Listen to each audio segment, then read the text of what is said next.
In the Military Summary channel, and today we will discuss the situation in the world on the 9th of June of 2026. Today we have lots of very interesting updates, so let's start. And first we're going to talk about the conflict on the territory of Ukraine, where according to information we have, the Ukrainians are going to open the Crimean front line. Everything started several days ago when the Ukrainians attacked the Chongar bridge, and this video was published 2 days ago. And in this video we can see how exactly the Ukrainians using 3 drones were attacking this territory. As a result of this attack, these bridges were damaged. This information later was confirmed by pro-Russian sources and by pro-Russian authorities. The Ukrainian armed forces struck a bridge near Chongar on the Crimean border, temporarily blocking traffic through the Jankoy crossing. And as a result of this attack, the Russians were forced to reroute their logistics. The Russians used to have 3 logistic roads several days ago. The Russians were able to support and supply Crimea along the road between Melitopol and Crimea through this Chongar bridge.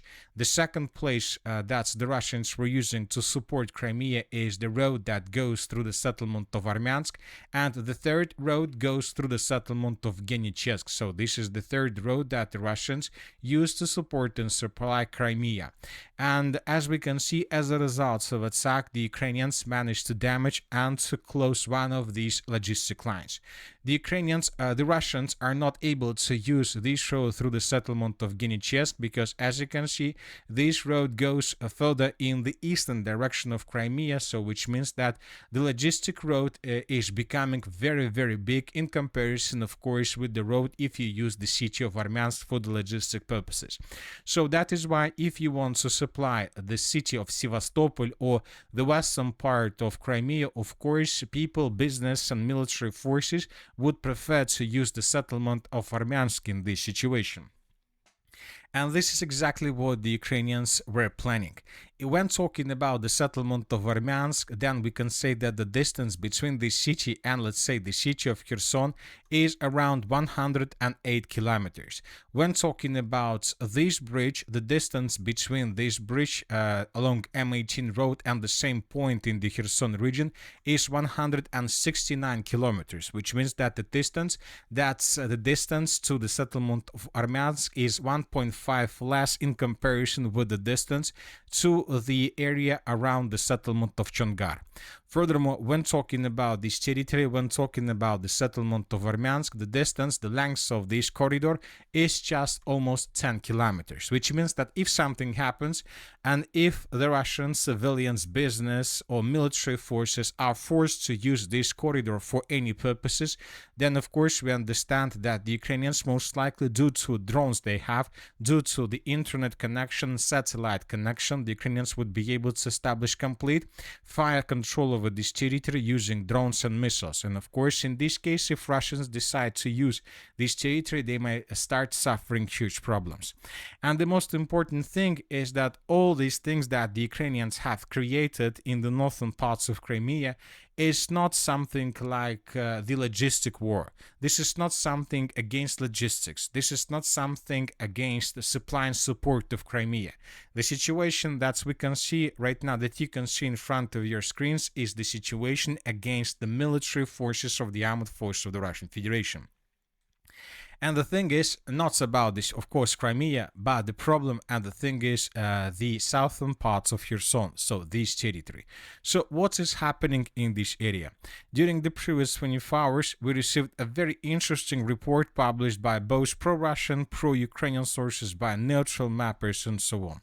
First of all, the Ukrainians attacked the settlement of Skadovsk, and as a result of this attack, the Ukrainians managed to damage and to destroy a gas station in the northern parts of the settlement.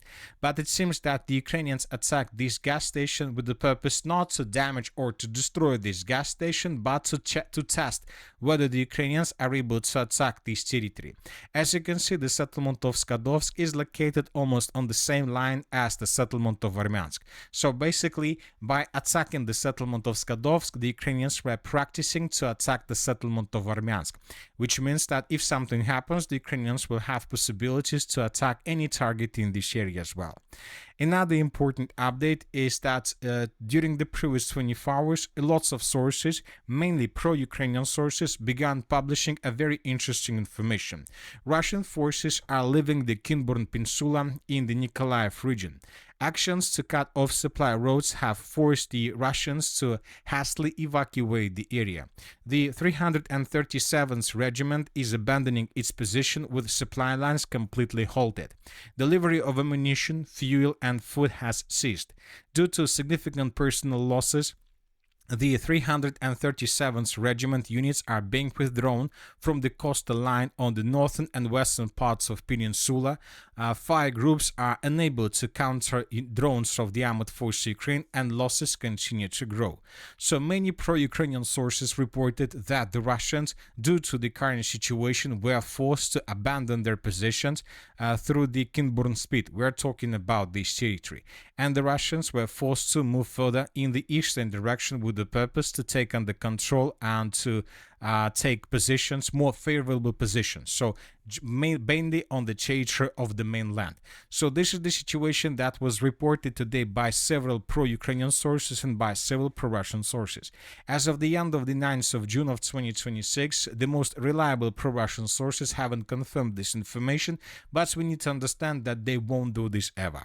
Another important thing is that if we increase the number of updates since the beginning of June, or probably even, yes, let's do this since the beginning of June, you'll see that during this period of time, we have received lots of very interesting updates on this matter. First of all, during the previous, June, since the beginning of June, the Ukrainians made 3 or 4 attempts to attack the KINBURN Spit using Marines and fast boats. And the Russians, as of now, control this part of the Black Sea. And since the beginning of this month, the Russians destroyed several marine boats, fast boats, with Ukrainian Marines on board. As a result of attack, all these boats were destroyed. For example, in this video, we can see at least 2 fast boats of the armed forces of Ukraine that were moving in the direction of the KINBURN Spit. And the Russians, when discovered these boats, they destroyed them. So according to this video, first Marines of the armed forces of Ukraine were moving in the direction of KINBURN Spit, but these boats were destroyed somewhere several kilometers off the shore, which means that the Ukrainians have already begun attempts to send Marines with the purpose to land infantry on the territory of KINBURN Spit with the purpose to gain, first of all, immediate victory. For example, in this video, we can see more boats of the armed forces of Ukraine that were moving towards the same direction, and these boats were also destroyed by Russian drones. So, which means that since the beginning of June, the Ukrainians made at least 3 media attempts, not like media attempts from the perspective of a picture or something like this, but attempts that were recorded and were published through media. So there were at least 3 recorded attempts from the armed forces of Ukraine using small fast boats to land infantry on the territory of KINBURN Spit. As of the end of the 9th of June of 2026, the Russians have managed to repel every single attempt from the Ukrainian side, but another important thing that these 3 attempts carried out by the Ukrainians were just practice to understand how exactly the Russians are going to react on this situation. Probably there would be few more attempts from the Ukrainian side. They will understand what kind of aviation the Russians are using, what kind of drones the Russians are using for these purposes, what kind of airfields the Russians are using for these purposes. And most likely when the Ukrainians understand the tactics of Russians, they will carry out a major offensive operation in the direction of the KINBURN Spit with the purpose to land infantry and to dig as deep as possible. And of course, under complete fire protection with FPV drones and artillery from the Ukrainian side.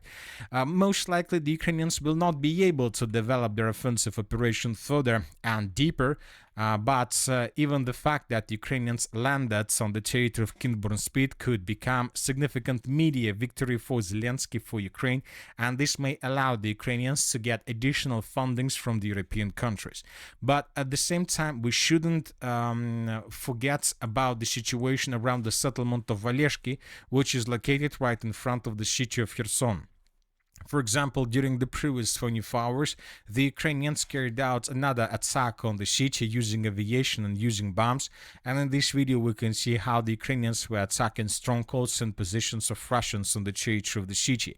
And another important thing worth attention is that probably in the end of May, since the end of May, there were several reports that Ukrainians announced or suggested the Russians to carry out an evacuation from the settlement of Oleshki. If you remember, we had reports about this, and the Ukrainians proposed the Russians to start the evacuation of civilians from this area due to the situation that the Ukrainians were bombing and attacking the settlement of Oleshki significantly, and that this town doesn't have water, electricity, and so on.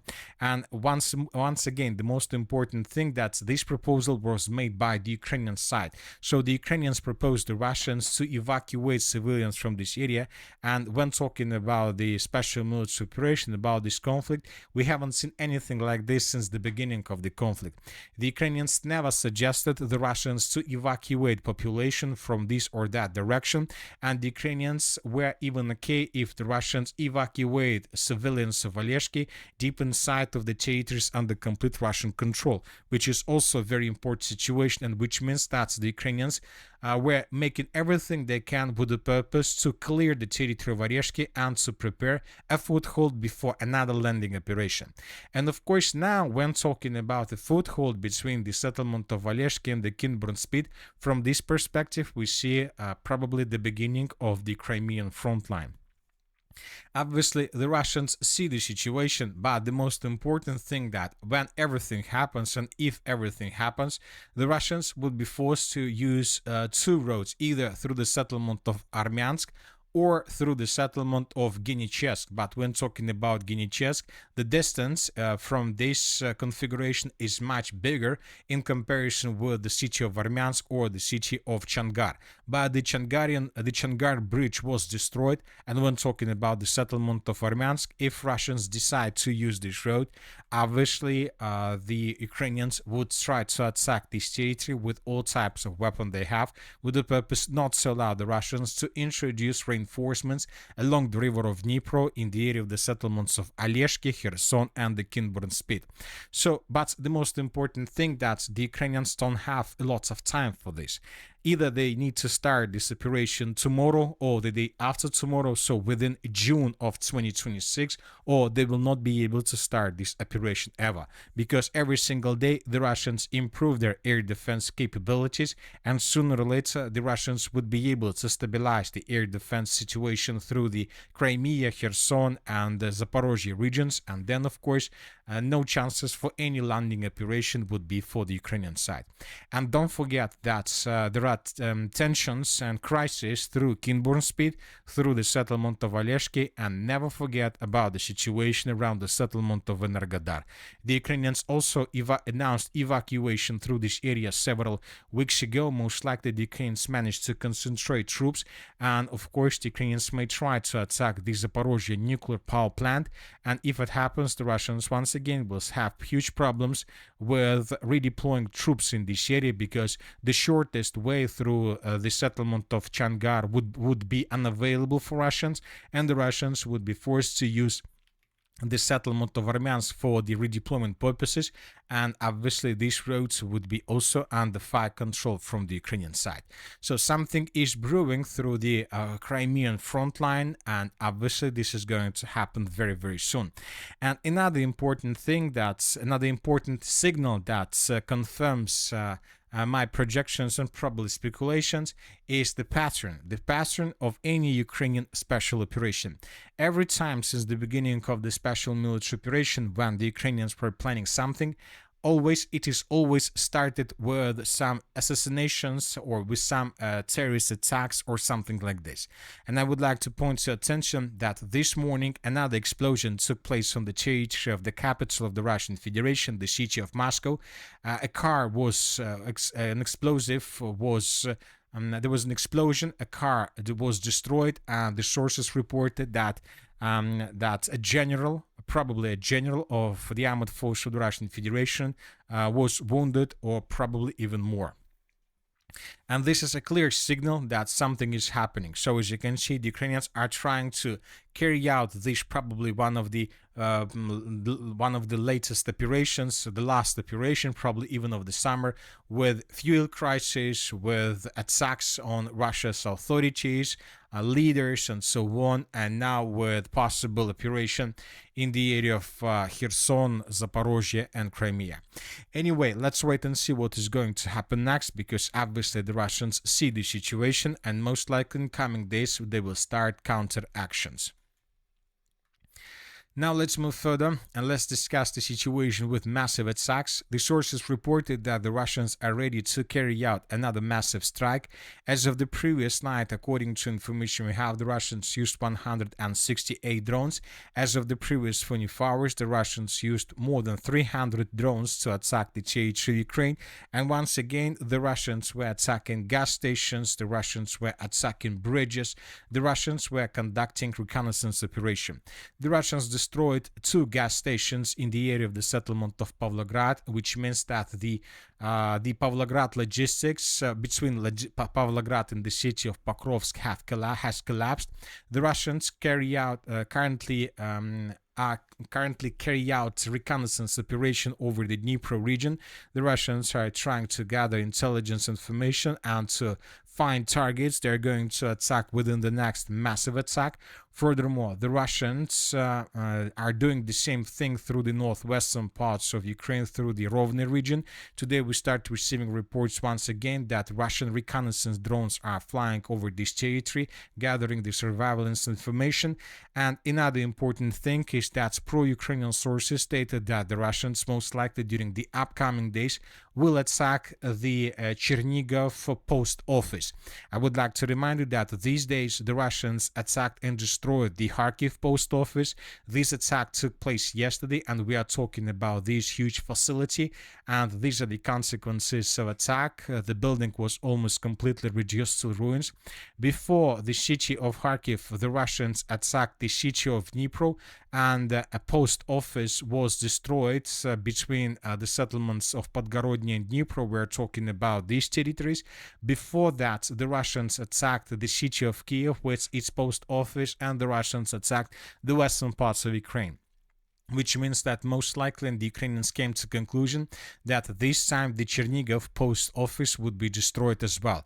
And we are talking about a very big building that Ukrainians may use for the military purposes and to support and supply the armored forces to Ukraine.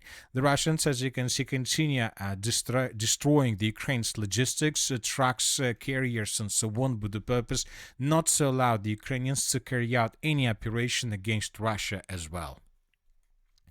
Now let's discuss the situation on the ground, and the most important updates are coming from the city of Konstantinovka and from the line from the Konstantinovka-Slaviansk agglomeration, more precisely.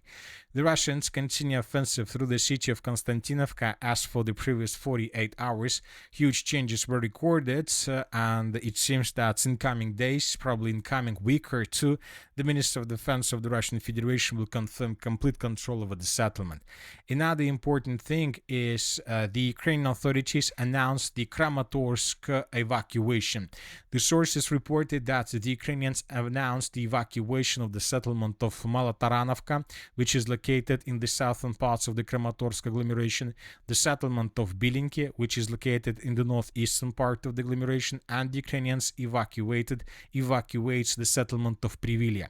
So which means that the entire Kramatorsk agglomeration in coming days would be completely evacuated, and the Ukrainians would deploy significant number of troops with the purpose to hold the agglomeration for as long as possible. Furthermore, the Ukrainians announced the evacuation of some streets and buildings, mainly streets and micro-districts of the city of Slaviansk as well. So the Ukrainians officially began the preparation of the Slaviansk-Drushkovka battle, the final battle of the special military operation, the final battle of the Donbas Arc operation, the final battle before Russians change their demands for a peaceful settlement of the conflict. If this battle ends in Russian favor, then the Russians most likely will change their demands. If Russians lose the battle for the Slaviansk-Drushkovka, then most likely we'll see either freezing of the conflict or even a settlement of the conflict, but most likely in Ukraine's favor.